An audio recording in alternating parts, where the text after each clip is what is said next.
todos e todas. Vamos comenzar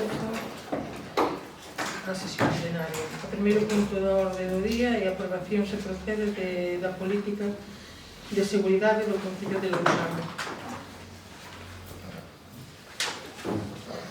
Como foi ditaminado en comisión informativa, pasa a ler os acordos a secretaria. Isto non me diga. Vostede levantou a man, verdad? Sí. A intervención do público é cando se levanta a sesión plenaria e cando a alcaldesa despois lle deu a palabra. Vale? É sempre así. Vale. Eu non é a primeira vez que vim ao pleno, e sempre me deixaron falar antes de empezar o pleno. Podeme, somente isto, un segundo. Eu quería lei con respecto a iso. Que o pleno corporativo está formado polos concelleiros da corporación, que son os que interveñen, e cando se levante a sesión podeselle conceder un turno de intervencións ao público, unha vez levantada a sesión. É así o que marca a normativa. Esperarei, pero espero que esteades todos aquí e que me escoitedes. Eu sempre escoito. Eu espero que Pasamos a ler os acordos. Vamos á parte dispositiva. De acordo co disposto e coa potestade de autoorganización da entidade recoñecida no artigo 4 da Lei 7/85 de 2 de abril, reguladora das bases de réxime local, tendo en conta o establecido no Real Decreto 311/2022 do 3 de maio, polo que se regula o Esquema Nacional de Seguridade, o Pleno do Concello acorda, primeiro, aprobar a política de seguridade de información do Concello de Lousame que se achega ao presente acordo como anexo primeiro.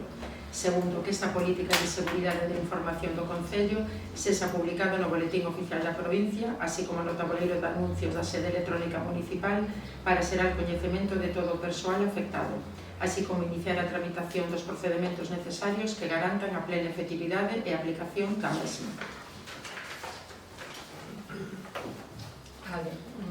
Algún comentario por parte dos partidos? Non? Votos a favor?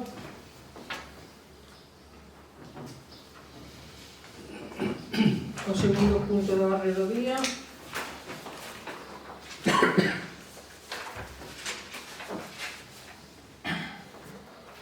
A aprobación se procede do incremento dos límites cuantitativos nun contrato plurianual.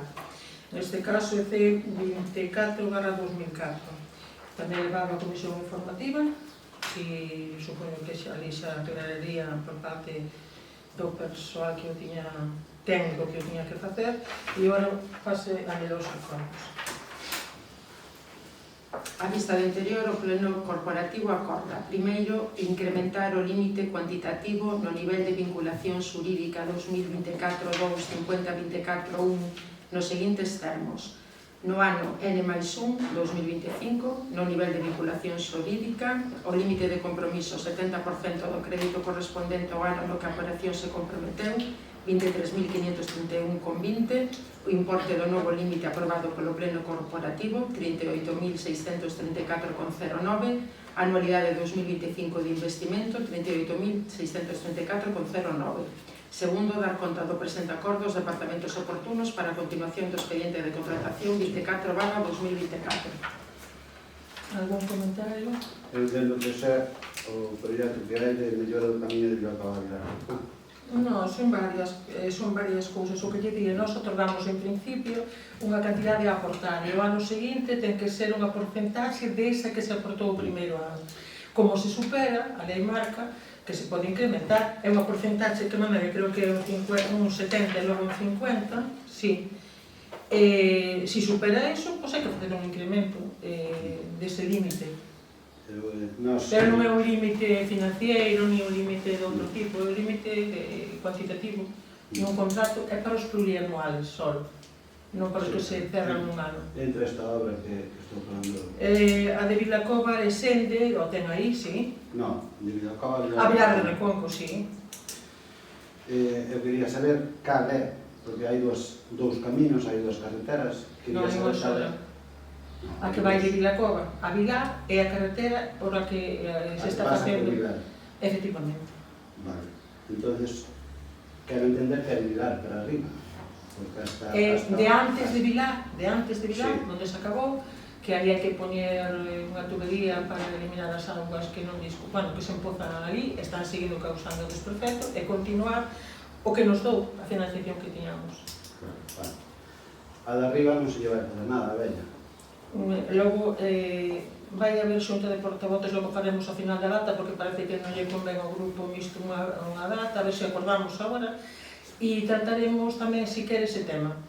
Cal era a condición de arreglar esa pista, e outra que hai en Vilar de Reconco, que vai desde o interior de Vilar a mesma arriba, que se a vai a ver con as raíces todas pola carretera, e a condición que eu lle puxen para arreglala, e non se cumpriu. E despois, ademais, entre esas dúas vías que vostede me plantexa, está a que ahora vamos a arreglar, que non había, e se facía por esa. Unha vez que naquele momento, xa fai anos, que se abreu a pista que vai por Vilar de Reconco, esta, quedou prácticamente como de servicio agrario a outra. Agora pasaron outras cousas que falaremos, está como está, pero creo que hai que acudir antes de nada por onde vai o autobús todos os días, que é o que vamos a arreglar. Entón, se é polo autobús, a ver se temos máis cuidado noutras tamén, porque teñen bastante máis... Vías principais estamos con todas desde o ano 2012. Empezamos con Furco, CES, e dai fomos por todas as demais. Que? Ences pararon. Bueno, si quere, yo explico. Ojalá puderamos facela toda dun golpe. Non paramos en CES. Sí, prácticamente. No, estamos chegando a Fruime. Vale. Para baixo non foron. Vamos a seguir. Vale. Votos a favor?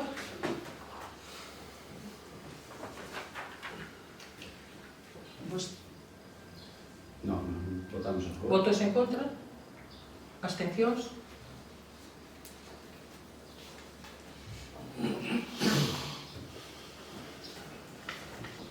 Vale. Agora, o seguinte punto é a aprobación se procede do REC 7/2024. Saben todos vostedes que está celebrándose dende o ano pasado tribunais para estabilización dos postos de traballo. Os tribunais reúnense e, están estas desde como son o ano pasado, tamén irán presentando este ano. En concreto son estes que están relatados aí, que supoño que xa falaron supoño, non, estou segura que os viron e o falaron na comisión informativa, e o que se vota, os acordos que se votan agora, os vai a ler a secretaria.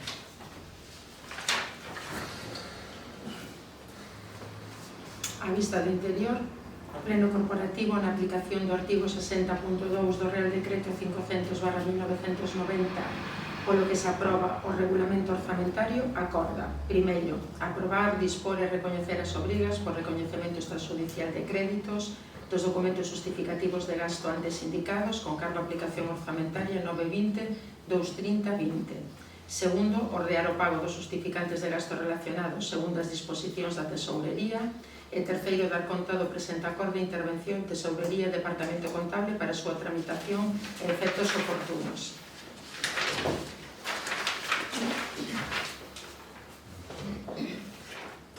Votamos, entón? Ou hai algo que... Votos a favor?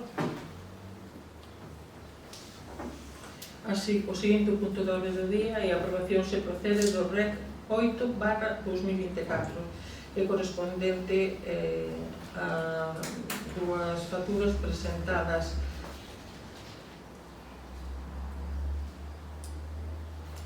este ano, pero que corresponden á anualidade 2023. Que se iba a despistar a empresa, xa lle advertín que ten que presentalas dentro da mesma anualidade, sin errores, e volveuse a presentar. Os acordos son os seguintes. A vista do anterior, o pleno corporativo na aplicación do artigo 60.2 do Real Decreto 500/90 polo que se aproba o regulamento orzamentario, acorda aprobar, dispor e recoñecer as obrigas por recoñecemento extrajudicial de créditos dos documentos justificativos de gasto antes indicados con cargos a aplicacións orzamentarias sinaladas, ordear o pago dos justificantes de gasto relacionados segundo as disposicións da Tesourería, e dar conta do presente acordo de intervención de Tesouraría e Departamento Contable para a súa tramitación e efectos oportunos. Algún comentario? Votos a favor? Bueno, xa estuve comentando na comisión, nada, que nos parece desorbitado pagar 8.600 euros casi a unha empresa por ter un... Son 2.000 e algo. Sí, o que está aí. Pero son, ao ano son 8.500, casi Sí. 5.000, perdón, 8.600 casi. Sumarellas e traerei despois, Paréceme- exactamente. Pareceme desorbitado para o Concello de Lousame, é o único concello de toda a comarca que ten este servizo. Temos que ir a concellos como de Ribeira para encontrar que teña un gabinete de prensa e parecenos desorbitado esta cantidade para un concello que move o presuposto que movemos nós. Co cal nós vamos a ter neste punto por iso, por nos parece un despilfarro, porque o que se nos informou na comisión é que eran os plenos, que fan nota de prensa, que por certo, unha nota de prensa que a oposición non se lle pasa, que solo queda no equipo de goberno. Vostede, mediante miña, aconteceu eso, cando veo a gravar o pleno da rapaza, dixo, Teresa, xa lle paso a nota de prensa para que lle botes un vistazo. E creo que esa nota de prensa teríamos que ver todos, porque non é a primeira vez que esa nota de prensa está mal feita e hai que chamar a Voz de Galicia para que rectifique, incluso en votacións. Entón, a nos parecenos que gastar estes cartos para isto no Concello, cando estamos plenos dicindo que somos un Concello, que temos os recursos que temos, que non temos moitos recursos, que non temos persoal, etc., pois estamos gastando casi 10.000 euros nun gabinete de prensa, sendo o único Concello da Ría de Muros e Noia, da comarca de Noia. Eu non me meto na vida dos outros concellos, espero que os demais... Solamente un momentillo que solamente replicarle a isto, vale? Porque vamos a estar dándolle voltas a algo que acaba de expresar claramente. Esa empresa, nós aquí non temos un sistema de gravar os plenos e que miramos o ano pasado de facelo, pero non fomos que han de dotar orzamentariamente para facelo. Senón, sería moito máis cómodo para quen ten que facer as actas, porque habería videoactas, e que as hai nos outros concellos, na maioría deles. Sí, eu non teño que aludir a ningún concello, e non llevo a nomear a ningún, pero sei en todos nos que o hai, que lles preguntei que lle contrataran e para preguntar precios, vale? Fai eso, manda a nota de prensa que se saca daqui, eu quero revisar, que por certo esa non a revisei, a que vostede fixo alusión, pero por si hai algún erro, fago eso, pero refírese ao que se tratou no pleno, está extraído da acta do pleno, vale? O que di os puntos que se aproban, os que non se aproban, iso é o que fai referencia sempre. Alguna cousa máis? Sí, gracias por interrumpirme outra vez máis. Outro día dixo que, grazas ao señor Moreno, que iba a facer os turnos pechados, xa vexo que vostede non cumpre as súas promesas, as súas verdades caen por si solas. O de videoactas, as videoactas pidinllas eu no primer pleno que me sentei aquí, e vostede dixme, non se preocupe por as videoactas, que a señora secretaria sabe facer o seu traballo.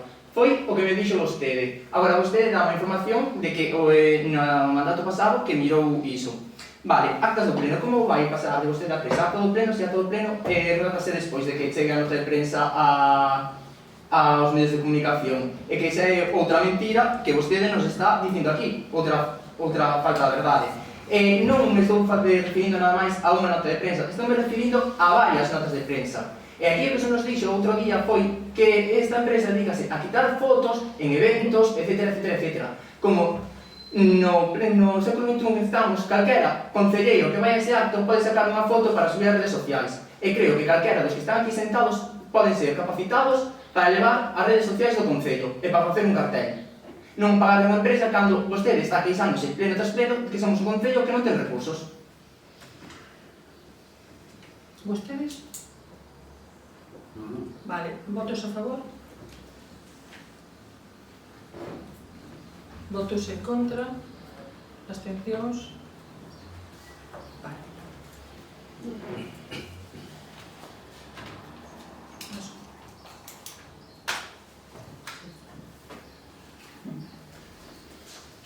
Vamos agora ao punto número 5, que a aprobación se procede da moción do Grupo Municipal Popular relativa a garantir as administracións locais a provisión de funcionarios de administración local con habilitación nacional dependentes da administración do Estado.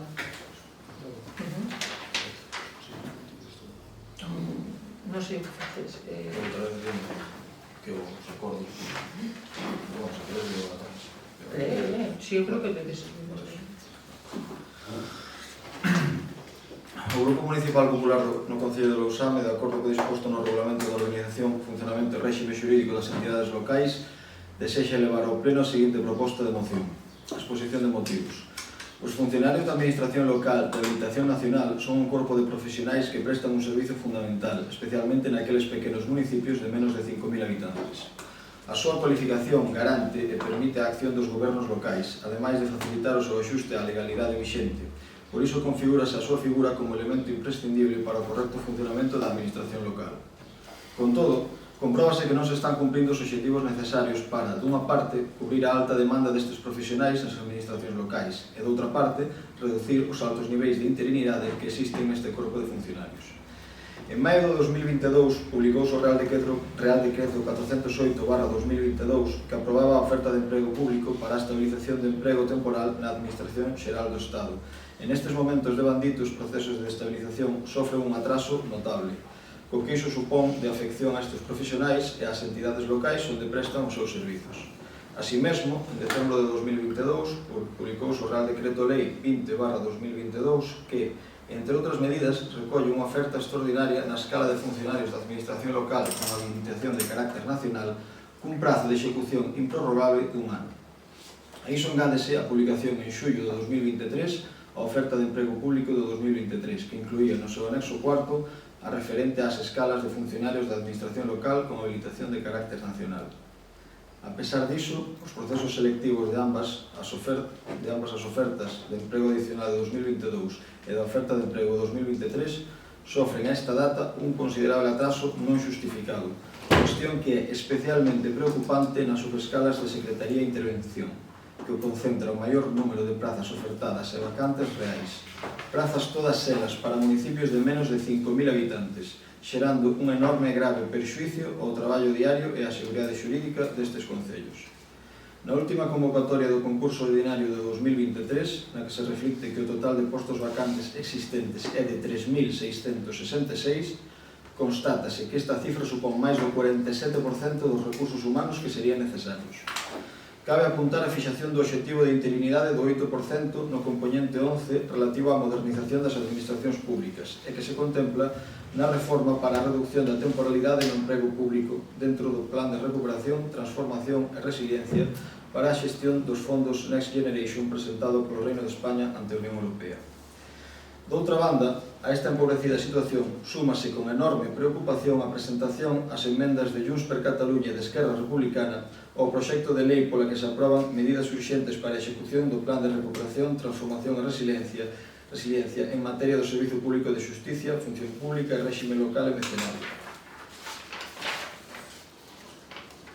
En virtude da cal, os funcionarios da Administración Local de Habilitación Nacional serán denominados funcionarios con habilitación de carácter estatal e todas as competencias sobre estes funcionarios corresponderán a todas as comunidades autónomas. Por tanto, dependerá destas a aprobación da oferta de emprego público, a selección e a formación dos funcionarios. Supón, en definitiva, un grave ataque á garantía do desempeño de tarefas en termos de igualdade en todo o territorio nacional, a independencia e a obxectividade que debe rexer o seu labor. É precisamente esa vinculación á Administración do Estado e non ás comunidades autónomas o que supón unha garantía adicional de independencia e obxectividade que non pode estar supeditada a 17 modelos distintos. A Administración Central debe reservarse as competencias de planificación, selección, provisión e formación que dan coherencia ás funcións que desempeñan os funcionarios da Administración Local de Habilitación Nacional, con imparcialidade en todo o territorio nacional, garantindo, por tanto, a existencia dos verdadeiros controis independientes nas administracións locais. A A dependencia da Administración do Estado foi sempre a regra, salvo no período comprendido entre o ano 2007 e 2013, mediante a que se fixo unha cesión ás comunidades autónomas en termos similares, converténdose nun fracaso operativo e xerando importantes desigualdades en canto ás exixencias de acceso. Ante ese desacerto, a Administración do Estado recuperou as competencias en materia de selección e formación no ano 2013. Por todos estes motivos, e polo prexudicial que pode chegar a ser esta inacción para os profesionais sanitarios e da poboación, presentamos as seguintes propostas de acordo.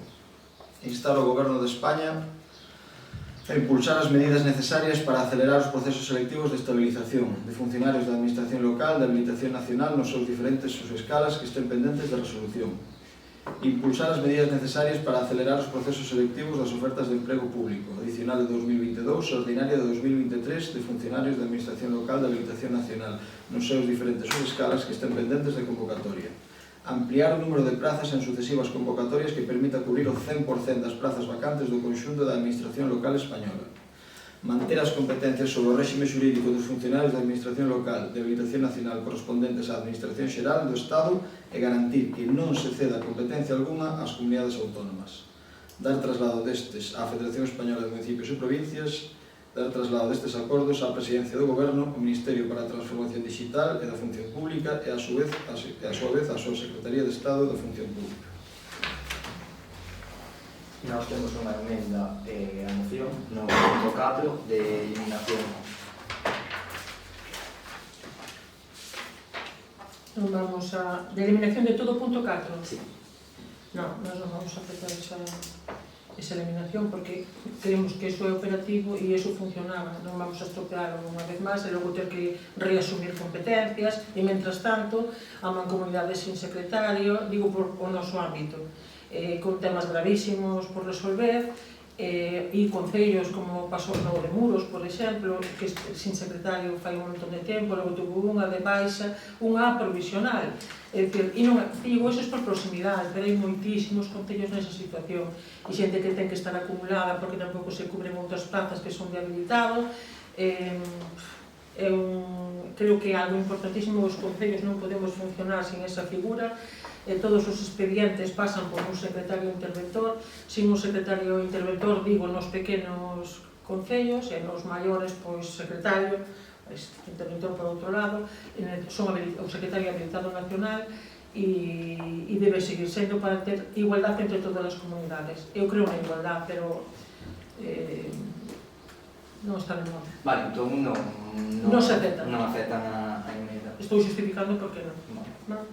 Non sei se Vostede? A ver, nós no punto 1 estamos de acordo, pero nós non vamos a votar a favor porque non estamos de acordo co punto 4 tampouco, porque non todas as comunidades autónomas teñen as mesmas necesidades. Hai problemáticas donde o funcionariado ten que estar acorde das comunidades autónomas nese momento.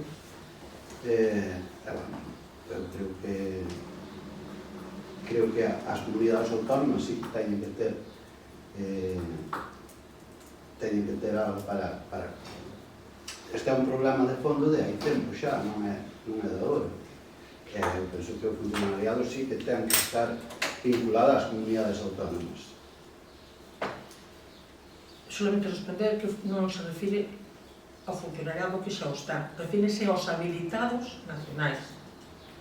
Os habilitados nacionais son secretarios e secretarios interventores no noso caso e noutros concellos. Ben, votos a favor? Teño outro de palabra. Eu anunciei que tiña unha emenda de eliminación, pero non opinei sobre a moción. Pois que Bueno, nós estamos de acordo en todos os puntos, excepto o 4, como xa ben sabe, porque xa lle dixen da engadera da moción, da eliminación dese punto. E sorpréndenos que o Partido Popular nestes intres este collendo o discurso da ultradereita. Xa vemos como están indo da man e queren volver a centralizar todo en unha grande e libre. Xa vemos como o Partido Popular Europeo xa está elixindo o seu socio de goberno para este mandato e vemos que o Partido Popular, como quere coller o voto de Vox, está intentando, pois, centralizar todo no goberno do Estado. A nós parece que este punto é moi necesario que se saque, xa que é prioritario, como vostede di, o que di a moción nos demais puntos, pero no que non vemos ninguna eiva porque podamos ter transferida máis competencias ás comunidades autónomas. Iso é o que non lle gustan a vostedes, porque desde que Feijóo foi presidente e agora Rueda, cero competencias trasladadas ao noso país. Cero. Iso é o medo que teñen vostedes porque lle gusta moito centralizar, porque a ultradereita chegalle e está comendo os talóns os votantes. Despois, quero que quede ben claro que estou de acordo con todos os puntos, pero moitas destas cosas tamén se podían haber evitado se non fora por a famosa lei Montoro, que tamén é unha lei do Partido Popular. Seamos claros, por iso hai falta de persoal traballador nos concellos e na administración pública. Con respecto a toda esta exposición, vou ser super breve. É dicir, que nós non somos o Estado, que nós somos un concello que sufre en moitos casos que se conoce que o señor Moledo non coñece a falta de habilitados nacionais, tanto en xestión de fondos europeos que podemos perder e como tamén nun ámbito onde estamos unidos todos os concellos. Esta moción veu aquí por eso, porque no ámbito municipal, que no que eu estou, e non vexo aquí a ninguén de Vox. Entón, se vostede lle gusta e o quere nombrar, publicidade gratuita. Votos a favor da moción? Haberá segundo turno de palabra. Xa hubo, xa Non hubo. Si foi vostede dos veces. Hubo. Eu, cando sacaron de os acordos, dicen que tiña unha emenda que era unha emenda de eliminación, vostede denegou esa emenda que tiñamos que haberla votado, non se votou, da igual, que teñen maioría absoluta, falou para todo o Partido Socialista, vostede contestoulle saltando o meu turno de palabra, despois parei eu, volveu vostede a falar outra vez, e agora é o turno outra vez do Partido Socialista. Se non colla vostede o ron e o rojo. Non, teño aquí. O sucio. Non, utilizo usted o turno de palabra e sea respetuoso. É que son respetuoso, porque non é Por vostede, é favor, a lle pido, oposición. non siga polo mesmo camiño, fale. Non é o meu turno, é o turno do Partido Socialista. Non, pero eles non queren intervir. Vostede. Sabes como se podía haber evitado todas estas cousas que vostede está nombrando? Cando foi o reparto desa santa Constitución, que por certo a dereita estaba en contra, e agora parece que son os valedores da Constitución española, Recordo que está no exame. deron café para todos. Explico esa frase. As nacionalidades históricas, que son Euskal Herria, Cataluña e Galiza, que accederon pola denominada vía rápida, para ter unha autonomía e ter un goberno de seu, ao final, acabouse dando todo o mundo. Ese foi o motivo por que temos estes lodos. Volvo a repetir, non me pode vir vostede dicindo que eu descoñezo o que pasa cos habilitados, etcétera, porque levo sentado aquí neste salón de plenos e levo tantos anos como vostede en política sin me descoido, porque levo vindo os 15 anos. Así que empecé a botar contas. Cando vostede era concelleira, eu xa estaba con cargos orgánicos dentro do BNG. Entón, empecemos a botar contas. Finalizou? Sí. Votamos. Votos a favor? Votos en contra? Vale. Vamos ao seguinte, a parte de control ao orde do día. Ao punto número 6, a redacción de contas das resolucións da Alcaldía 367/2024 a 329/2024. O punto número 7, dación de conta dos acordos adoptados pola Xunta de Goberno Local. O punto número 8, dación de conta dos informes de intervención relativos á estabilidade orzamentaria. No punto número 9, dación de conta do PMP, ou sea, promedio medio de pagos, relativo ao primeiro trimestre de 2024. Punto número 10, dación de conta do informe da intervención emitido ao beiro do 218